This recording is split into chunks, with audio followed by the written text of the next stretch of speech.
Coming up, third-class medical reform is finally moving in Congress. Flying the Griffin Lionheart. It's a composite staggerwing anachronism. A new engine to power the new Cessna single-engine turboprop, and it's not a Pratt. New avionics to keep you from making a fatal mistake. All that and more as AOPA Live this week starts in a moment from Frederick and Las Vegas.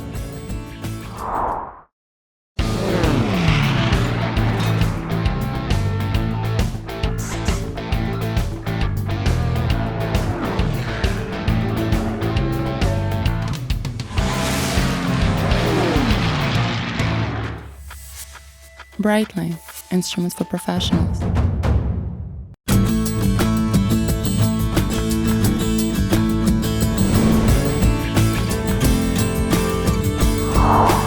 The Senate Commerce Committee advances third-class medical reform. Hello everyone and welcome to AOPA Live this week. I'm Melissa Rudinger. Tom Haynes will join us in a moment from the NBAA convention in Las Vegas. Wednesday, the Senate Commerce Committee passed an amendment offered by Senator Joe Manchin of West Virginia to the pilot's Bill of Rights II. The move brings third-class medical reform one step closer to reality, but a full committee vote on the amended legislation was temporarily deferred as a result of scheduling conflicts. The Manchin Amendment, as we call it today, calls for up to a 6,000-pound airplane, IFR and VFR. If you've had a medical in the last 10 years, including a special issuance, you'll be ready to go, with the condition that the FAA has 1 year to implement all these new policy changes. And we think that's a really good answer for us in general aviation, so we're looking forward to it. And we are on the 1 yard line. I'm telling you, the support from all of our members, over 100,000, have been telling their congressmen and senators this is important, and they're reacting. So right now, as we speak today, we were hoping that it would come out of the markup committee. It did not come out of there with a full vote yet to get to the floor, but it did get supported in the markup committee. So we're in a really good place. We just got a couple more, call it days ahead of us, or maybe as many as weeks, to get the full vote done to get it out of the markup committee and onto the floor. And with 69 senators signed on as co-sponsors, the bill should pass easily once it is moved from the committee to the full Senate. But medical reform is not the only big aviation issue before Congress. FAA reauthorization and the possibility of user fees is still on the front burner. Tom Haynes joins us now from the NBAA convention in Las Vegas. So Tom, I understand that user fees are a hot topic with the business aviation community. Boy, it sure is, Melissa. You'll see posters like this one around the convention center and all around the floor. And at the kickoff at the media breakfast, air traffic control privatization and user fees was the #1 topic. We spend a lot of time leaving our little 4,000-foot strip in the cornfields of Ohio. We go to metroplexes. And I'm amazed by this. I can take off at 7 in the morning and proceed to DFW in the mid-flight levels, and there's guys above, and there's flight schools below, and we're all sequenced in, and we all land, and we all do our job that day, and everybody's treated the same.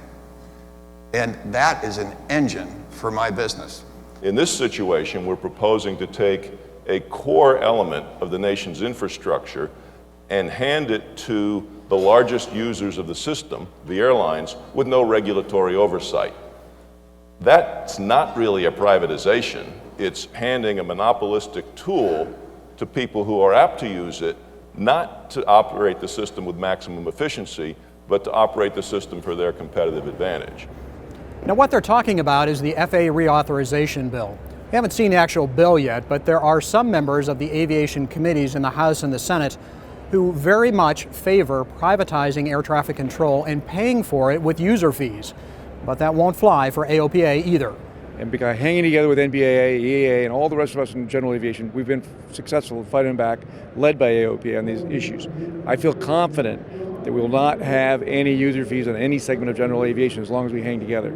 We want to see what's in this bill. We have not seen it. We're waiting for the reauthorization bill to be dropped by the Chairman Schuster of the Transportation and Infrastructure Committee, and then we can have a view about what this privatization is all about. It seems to me a little bit early to start picking on something we haven't seen.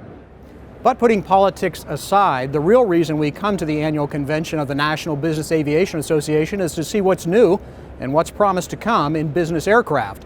And for that, let's go out to the static display at Henderson Executive Airport and Tom Horn. So Tom, what's the big news out there? Well, Tom, the big news for a lot of general aviation pilots is the airplane that isn't here. Cessna's new single-engine turboprop that's not powered by a Pratt & Whitney PT6 engine. In fact, the big news really is the engine. GE made a much bigger deal out of announcing that Cessna had chosen its new engine than Cessna did about its new single-engine turboprop. They didn't even announce it at their press conference and barely answered questions. So in regard to our single-engine turboprop, we made the announcement at Oshkosh that we would enter into this market space, and we just had a press conference with GE, and we have selected GE. They will be building a new engine that will support our performance requirements, and so that's the plan going forward.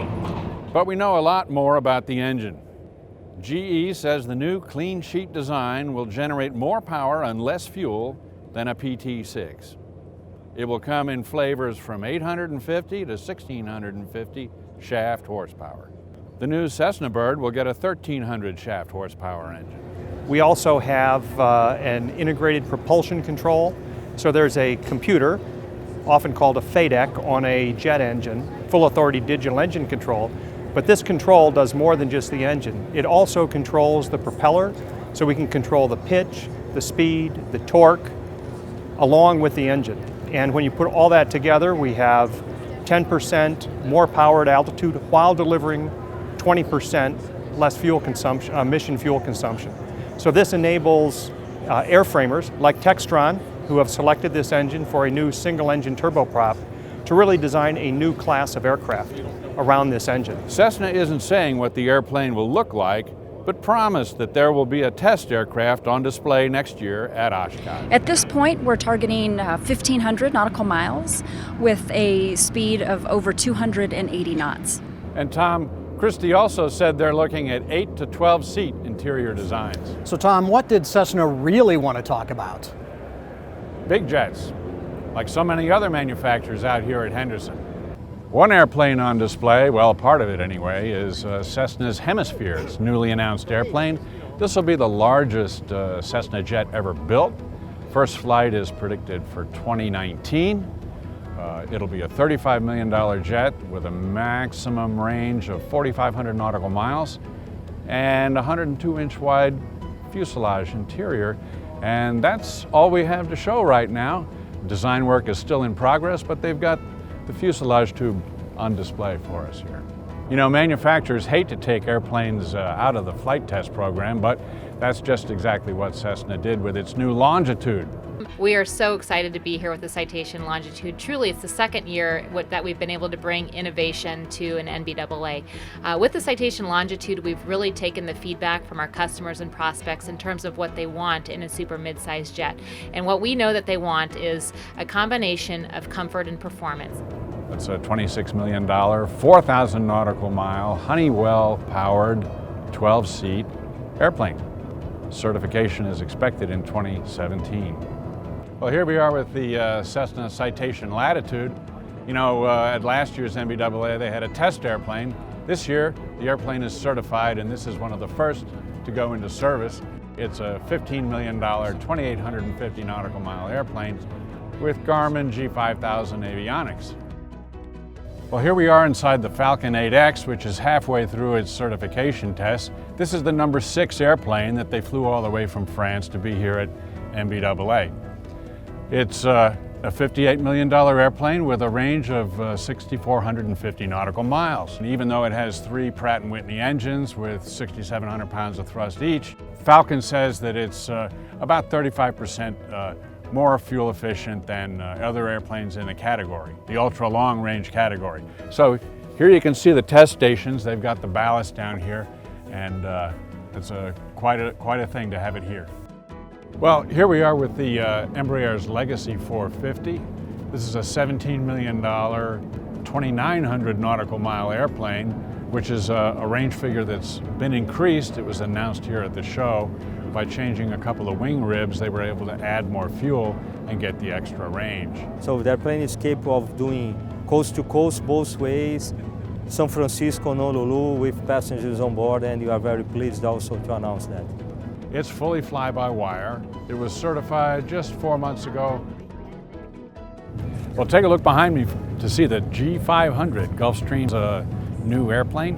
It's in the middle of its test program, and what's unusual is this is T1, the first test airplane, first test article for the G500. It's got 160 hours of flight test under its belt, but it made its first cross-country flight from Savannah to here in Las Vegas for the show. It's a $43 million airplane with a 5,000 nautical mile range. Tom Horn, AOPA Live at Henderson Executive Airport. So Tom, are we seeing any trends in the designs of these new aircraft? Well, one thing, Tom, is that so many of these new airplanes are all fly-by-wire. And for the first time, Cessna has embraced a bit of fly-by-wire in its new Longitude. It'll have a fly-by-wire rudder, spoilers, and braking system. So that's a first for Cessna. Thanks, Tom. We'll look forward to future flight reports on some of those airplanes, as I'm sure you will too. So they can build the mid-size, the super mid-size, and the large cabin jets, but is there a demand for them? Honeywell has been forecasting the market for 24 years. Large cabin aircraft are clearly the most highly recommended, or I should say highly mentioned in the survey. However, we did see significant mention of small and super mid-size category as well. The most significant feature or aspect of the aircraft that customers mentioned that are important in their buying decisions were range and cabin volume. Well, that's what they want, but what are they going to buy?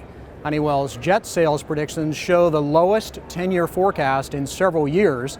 They say 9,200 jets worth some $270 billion will be delivered during the next 10 years. Meanwhile, HondaJet hopes to count in those sales figures. Here at NBAA, the company said they are just days away from the complete final FAA certification testing, with certification to follow shortly thereafter. Honda already has flight training and service centers in place, and some 20 aircraft are on the production line right now, ready for delivery soon. They say by the end of the year for some, for about $4.5 million. And flight tests continue toward the certification of the Pilatus PC-24 jet. They're going to do high and hot certification with that airplane in Flagstaff, and then we'll be up in Canada and Iqaluit doing cold soak and gravel runway testing for the PC-24. So it sounds a little unusual. I just said gravel runway testing for a jet, and that is correct. The airplane, like the PC-12, will be certified for dirt, gravel, grass, and of course you've got the large cargo door you can see behind me. So we've taken a niche market that we had for the PC-12 and made it go much faster, and that is the PC-24. 2017 is the target certification date for the 425 knot aircraft. It'll have a 2,000 nautical mile range. Now, with that huge door, the interior may look a lot like the PC-12 turboprop, but the PC-24 is in fact 6 inches wider and 3 inches taller. Pilots have some upgrades for the PC-12 as well, including a new swept composite 5-blade Hartzell propeller, standard on all new PC-12 NGs, but also available for a retrofit. It's said to boost cruise speed a couple of knots, reduce takeoff distances and time in climb. It's quieter too and smoother, they say.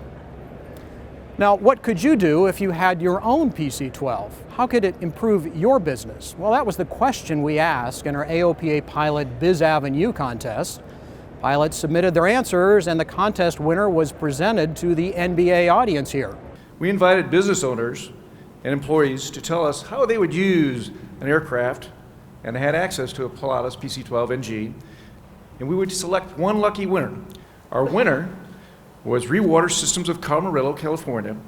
For 25 years, the owner, Steve Bilson, has been developing ways to use gray water systems to irrigate, to reuse the water in the drought-ravaged West, and to find products that would actually work to make sure that we can sustain our water system. And Steve had some very different ideas how he would use the PC-12 and ways the designers probably never thought of. When you get a look at how they're using this inside of that large cabin to be able to take his samples and products on the road, take a look for that. I followed Pilatus for years. I've always wanted one. We were aspiring to that point in our business, and so I'm familiar with the aircraft. And I was like, really? I won? That's great, you know.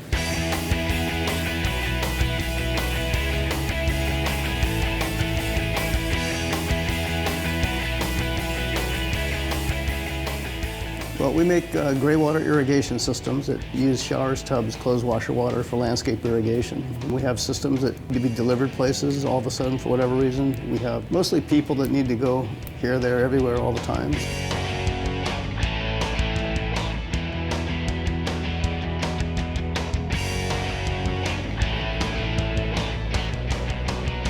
You can read much more about Steve's innovative use of the PC-12NG in the December issue of AOPA Pilot Magazine, and we'll show you more of that video at the end of the show.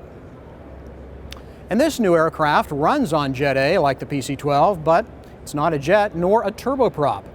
The Diamond DA-62 has a max cruise speed of 198 knots and gull-wing doors like an old Mercedes. This aircraft is a 7-seat aircraft. New again to the market in North America. Just FAA certification is imminent with the aircraft. Powered by the Ostro engine, which is our own engine design. Again, a more powerful engine than our previous version of the DA-42. It's currently at 180 horsepower aside, burning 11.8 gallons per hour. So turbo diesel powered, operating on jet fuel. Single engine performance is impressive too. 800 feet per minute with just one turning. And this was turning heads at the Diamond display as well for the first time in America, the Tundra. The airplane was originally designed for rough fields and ham-handed student pilots in Russia. It has a turbo diesel engine as well. Diamond thinks it could be a backwoods recreational flying machine. Useful load, 880 pounds. Price, $450,000. And we've seen some innovation in avionics here at the show.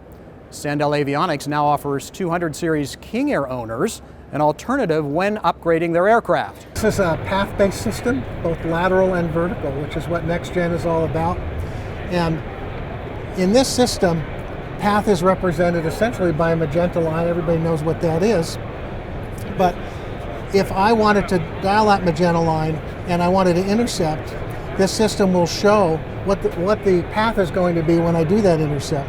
So there's no ambiguity about what the automation is going to do. We found a lot of accidents are related to pilots not really understanding what autopilots are doing, or even flight directors, and especially on the final approach segment. So this is really going to be an advance in safety, being able to visualize this path. The Avalon flight deck includes radios, flight management computer, audio control, an automatic dependent surveillance broadcast capable Mode S transponder, a flight director, and an autopilot. Simple to install, they say, designed to give the pilot the most relevant information for the current phase of flight. Sandell says it's scheduled to ship the first Avalon this summer after certification in June. It'll be available for other aircraft models as well in the future. They say for the King Airs, a guaranteed price, $175,000, and installation eventually could get down to as little as 5 days. And a new combination of Garmin products proposes to improve safety on and near the runway by improving pilot situational awareness. Terminal Safety Solutions is really a suite of products that enhance situational awareness in and around the airport terminal environment, consisting of terminal traffic, surface watch, as well as safe taxi. The software can help prevent pilots from taking off and landing on a taxiway, on a wrong runway, or a runway that is too short. It can also alert you to ground vehicles and taxiing aircraft. Well, Melissa, a lot more than that from the show, more than we can report in one show, as a matter of fact, but there's a lot more news from NBAA on AOPA.org, so be sure to check it out. Great, thanks so much. We'll check in with you a little bit later. Coming up after the break, a way to help the AOPA Foundation and score some cool stuff. Plus, flying a composite biplane. You're watching AOPA Live this week. It's been called the most sophisticated single-engine airplane ever. But to the people whose loved ones are alive today, it's called a lifesaver. The Cirrus Airframe Parachute System, only from Cirrus Aircraft. Welcome back. You're watching AOPA Live this week. I'm Melissa Rudinger. Tom Haynes is in Las Vegas for the NBAA convention, and he'll rejoin us in a bit. The AOPA Foundation won big in Vegas this week, but it had nothing to do with gambling. A $100,000 check to create a new scholarship program. We're very proud and very happy to be able to provide a substantial donation to the AOPA Foundation so that we can memorialize both Fred and Diane Fitz, who are our founders of the organization, and provide a little something for new and upcoming pilots to be able to help pay for the expense of getting their ticket and furthering the growth of aviation. The Corporate Aircraft Association is hundreds of pilots and FBOs leveraging buying power and to earn fuel and other discounts. And if you want to help the AOPA Foundation, you can bid on something from the AOPA Foundation auction. This year, there are dozens of great items and opportunities, including once-in-a-lifetime opportunities like a trip to the Masters. Or maybe you'd rather take a lesson in upset recovery with Patty Wagstaff. Perhaps you'd like AOPA's world-class photographers to shoot your airplane. How about air-to-air? Or serial number 1 of the limited edition AOPA Breitling Navitimers. No matter what you bid on, the proceeds go to help the AOPA Foundation. The online auction is one of the AOPA Foundation's biggest fundraisers. It's one of the most fun, too. We try to include experiences that you wouldn't normally be able to get. Some more of those? Flying with Bruce Landsberg or hanging out with Dave Coulier. Plus, we're adding more exciting items as the auction rolls on. To find the item and bid, head to 501auctions.com/AFI. The auction closes on December 20th. Most of us live to fly, but some also fly to live. AOPA has just launched a special membership for professional pilots. This new membership includes exclusive pilot protection services and a lump sum payment for loss of your medical certificate. We designed AOPA Pro Pilot to protect the professional pilots' medical and pilot certificates, and as well as their livelihood. You can find out more at aopa.org/propilot. Good news for pilots with a common and painful condition. Kidney stones no longer require a special issuance medical certificate. The awful ailment was added to the CACI list of conditions an AME can issue. AOPA Director of Medical Certification, Gary Crump, says that will save months of paperwork for many people. So it takes the special issuance off the table completely for these conditions and allows the AMEs to issue a medical certificate to a pilot who's otherwise qualified. There's still a small amount of paperwork. They put together worksheets, for lack of a better term, for all these conditions now.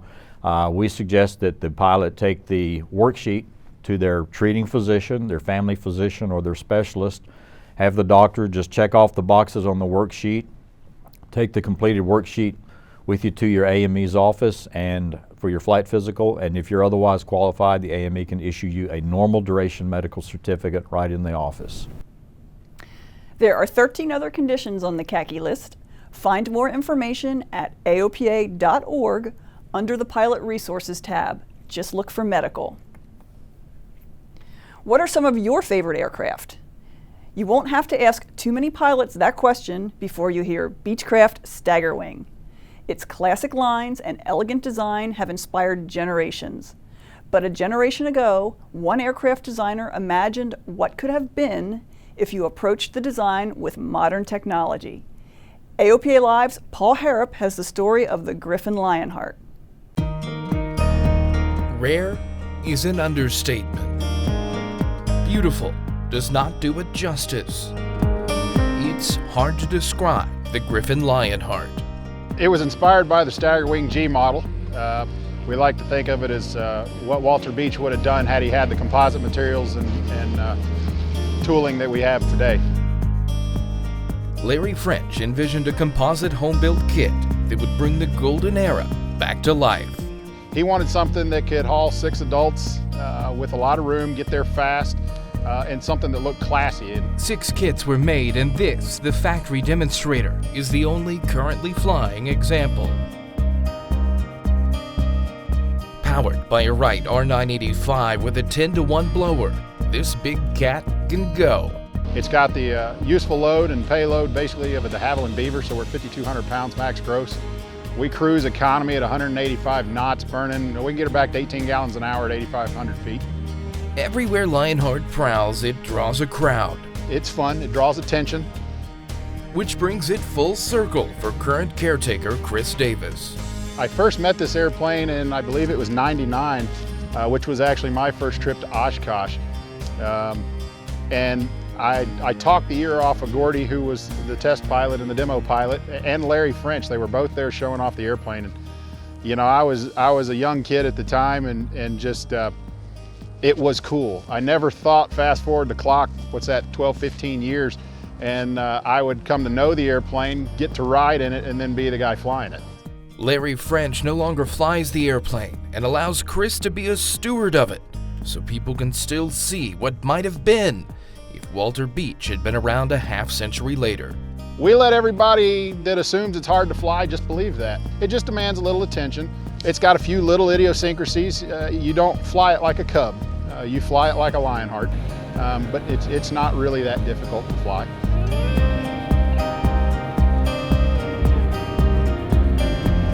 On the night we took Lionheart up, we shared the pattern with a Beach staggerwing over Tennessee.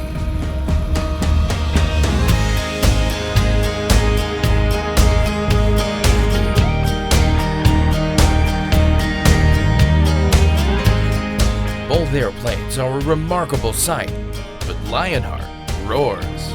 It's got a very distinctive whistle that we affectionately call it Lionheart's roar. And you can hear it in the cockpit once you hit around 200 knots. Before that, it's just everybody else around, you know, can hear it.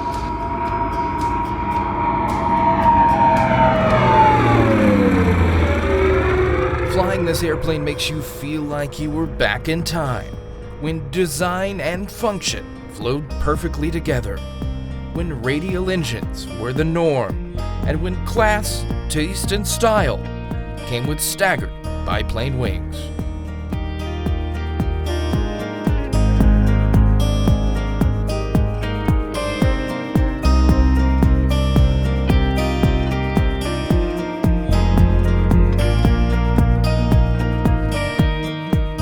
To me, it's a special airplane. There were only 6 built. Like I said, it's basically a stagger wing of the next generation.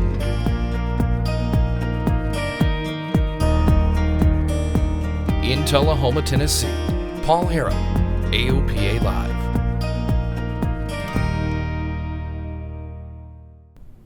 Wow, thanks, Paul. That's a beautiful airplane. And now let's go back to Las Vegas one more time and Tom Haynes.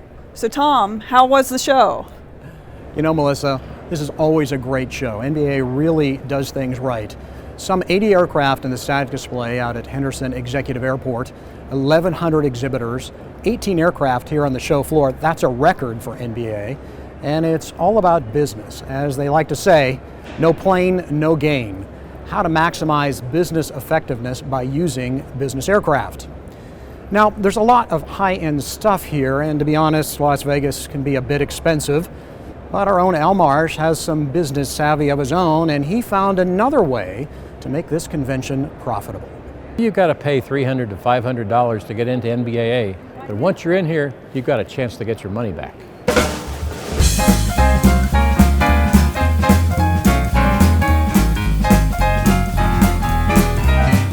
Little headsets?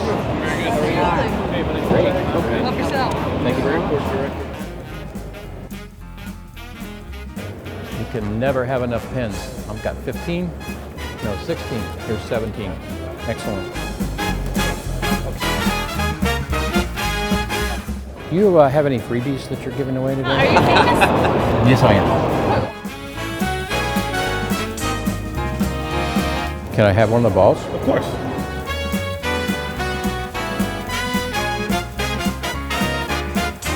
I don't think any of that's free. Packages for them. Now, do you ship it? We do. Are you giving those away? Yes, we are. Those are really good. Just like Halloween, trick or treat.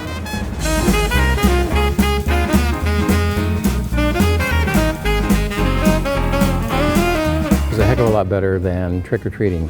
This stuff is actually worth something. I might be able to get a lot of my $480 back. By the way, I have a cooler on the way to my house that's worth $300, so I only need about $180 to make up for getting into NBAA. Enough shirts here to clothe me, at least the upper half of me, for a year.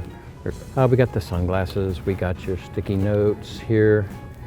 We got enough sanitizer to make sure there are no germs in the entire convention center here in Las Vegas.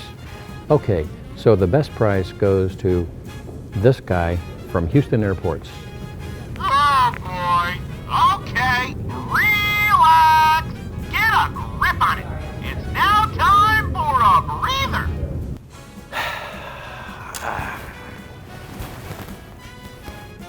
Al Marsh, AOPA Live. Okay, thanks for that, Al. And of course, we'll look for none of that to show up on your expense report. Good luck getting all that stuff home on the airline, but glad you got such great business savvy on that one.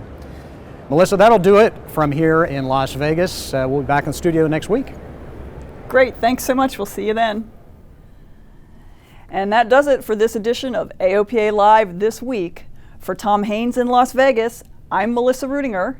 We leave you with a look at the winner of our AOPA pilot BizAv and you as he puts a Pilatus PC-12 NG to great business use around California. See you next Thursday.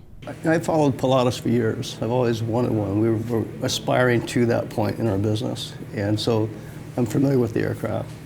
And I was like, really? I won? That's great, you know.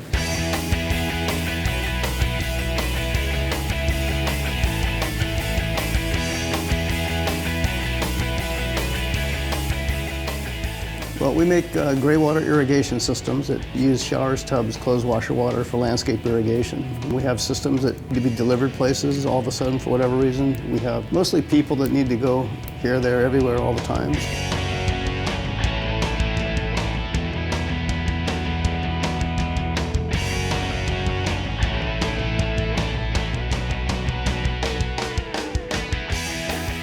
Well, these are starting to wilt and they're getting burned. You have to see a leaf burn on them where it's getting so wilted that they're now starting to die. Right. And just another month of that and this plant will be dead probably. So they've got a lot of plants around here, a lot of investment, and they're trying to bring it back.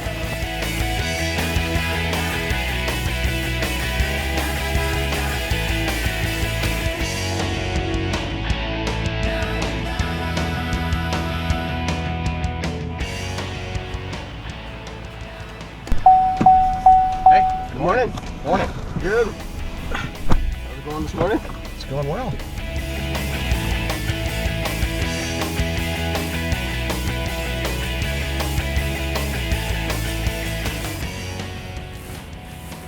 Hello again.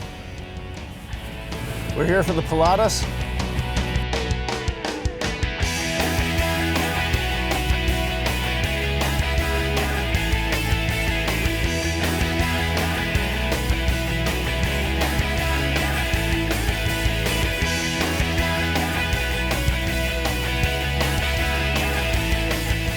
Well, the Builders Industry Association is to builders what AOPA is to pilots. They represent all the builders' interests, and they have, I don't know how many thousands of builders in California.